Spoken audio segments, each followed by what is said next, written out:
मुझे बोले हैं विवाह बंधन और उसके समाधान के बारे में बोलने के लिए मैं मेरे एक्सपीरियंस और कुछ जो भी जानती हूँ उसके हिसाब से बोलूँगी। ऐसे भी बहुत डर रही हूँ मैं, एक्चुअली बोलने की आदत नहीं है।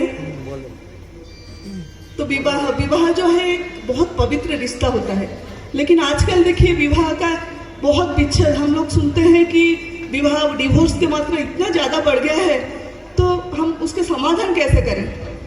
जैसे हाल ही में मैं एक बुक में पढ़ रही थी, वो बाहर का बुक है, जैसे अमेरिकन वो दोनों बात कर रहे थे कि हस्बैंड वाइफ, तो अमेरिकन लेडी उसके हस्बैंड को बोल रहे थे, रॉबर्ट देखो रॉबर्ट, मेरे बच्चे और आपके बच्चे दोनों मिलके हमारे बच्चों के साथ लड़ाई कर रहे हैं। तो पहले बाहर का ऐसे ही होता था, जैसे पहले शादी हुआ उनके बच्चे और आदमी का शादी हुआ उसके बच्चे, और दोनों का शादी में जो बच्चे हुए उन लोगों में झगड़ा हो रहा है। तो पहले हमारे इंडिया में इतना नहीं था, लेकिन आजकल धीरे धीरे वो विवाह विच्छेद का जो डिवोर्स की मात्रा बहुत ही बढ़ रहा है।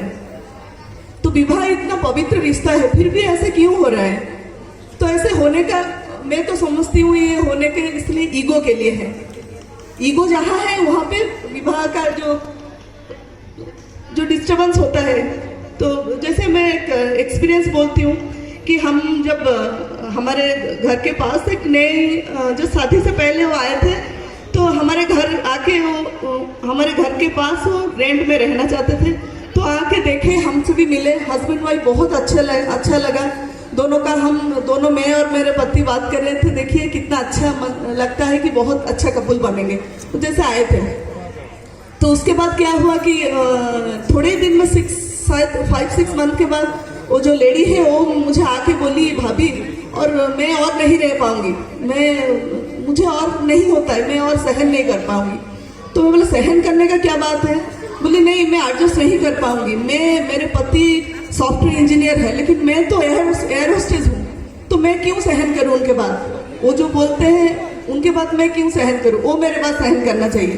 तो मैं उनको बहुत समझाई कि ये सहन करने वाली बात नहीं है, ये है प्यार। आप क्या करो, आपके पति को प्यार करो जितना हो सके, और एक्सपेक्ट मत करो उनसे आपको प्यार मिलेगा। तो जो भी हो, शादी सक्सेसफुल नहीं हुआ, क्योंकि दोनों के जिद में ऐसे ही रटे रहे, तो नहीं हुआ। लेकिन क्षति किसका हुआ, तो वो बच्चा तो कुछ नहीं किया था, लेकिन बच्चे को ही वो नेग्लेक्टेड हो गया। और ऐसे भी और एक हमारे घर में, हम लोग बहुत साल पहले जब एक अपार्टमेंट में रहते थे, तो ऊपर में एक कपल रहते थे, उनके बच्चे थोड़े बड़े थे, लेकिन उन लोगों का हमेशा झगड़ा होता था। और सैटरडे संडे डायरेक्टली हम लोग उसके नीचे रहते थे, और डायरेक्टली हमारे नीचे उनका आवाज़ हमेशा आता था।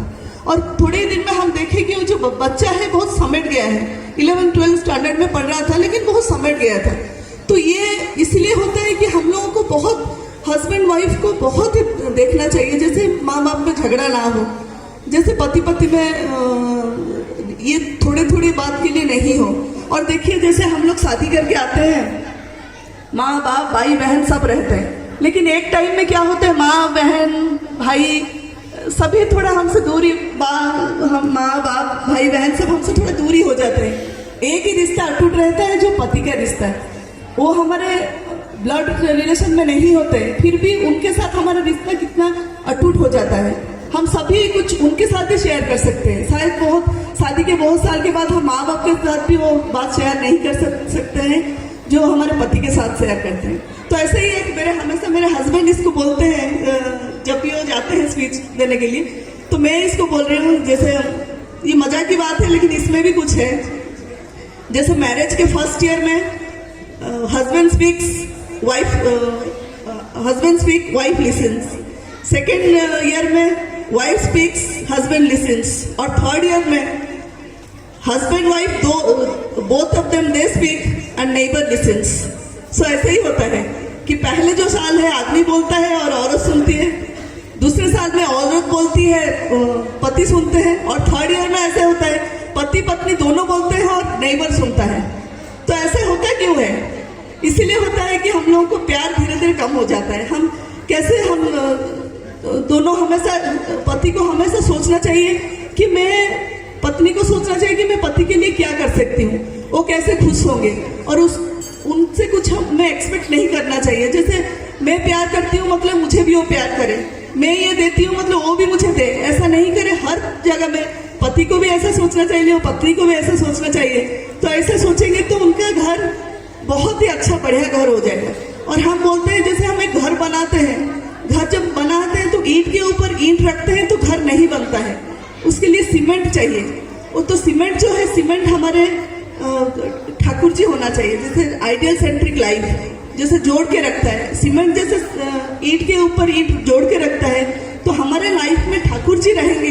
तो ईंट के ऊपर ईंट जैसे जोड़ना है, ठाकुर को पकड़ के हम लोग उसको जो हमारे जो लाइफ है, हमारा जो मैरिड लाइफ है, उसको अच्छे से हम ले सकते हैं। इसलिए कि हम जो भी सोचेंगे, हम सोचेंगे हम कुछ करना चाहते हैं तो कुछ बुरा करें तो हम सोचेंगे कि हम ठाकुर के संतान हैं और हम ऐसे कैसे कर सकते हैं। हम कुछ करेंगे तो मैं अगर मेरे बीवी पत्नी को मैं गाली दूंगी, कुछ करूंगी, तो ठाकुर जी के मन में कष्ट होता है। ऐसे ही बीवी भी सोचना चाहिए, मैं पति को कुछ बोलती हूँ तो ठाकुर जी के बारे में ठाकुर जी को कष्ट होता है। तो हम लोग ऐसे सोच के रहेंगे तो पति पत्नी में भी अच्छा बनेगा।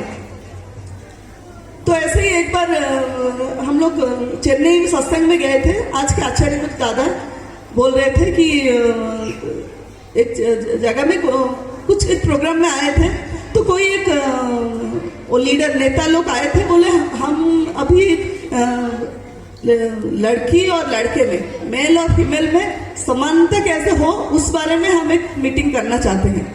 तो दादा वहाँ पे बैठे, आचार्य देव वहाँ बैठे थे, सुने, बोले देखिए, दूसरे रूम में दिखाए, बोले देखिए वो मेरे धर्मपत्नी है और वहाँ पे बैठे हैं, अगर और मैं हम दोनों एक हो जाते तो घर चलता। तो जो भी हो, औरत हमेशा बहुत बड़ा, मतलब भगवान ठाकुर जी बोले हैं बहुत सारे दायित्व तो औरत के ऊपर ही होता है, और औरत बहुत कुछ कर सकते हैं। जैसे घर को एक समेट के रखना भी औरत कर सकते हैं, और आदमी का काम अलग है, तो ये समानता नहीं हो सकता है। तो मैं हमेशा वही जैसे हमारे मतलब मैं सोचती हूँ हम लोग एक परफेक्ट कपल है, तो इसके लिए बहुत त्याग करना पड़ता है। त्याग नहीं, बहुत प्यार करना पड़ता है। आप बहुत मतलब कुछ सोच बिना समझे कुछ जस्ट प्यार करेंगे तो देखिए एक बहुत साल कुछ हो, शायद आपका थोड़ा कुछ अनुभव हो सकता है, धीरे धीरे आपका लाइफ बहुत ही स्मूथ और बहुत बढ़िया हो जाएगा। और इतना ही कह के मैं रहती हूँ।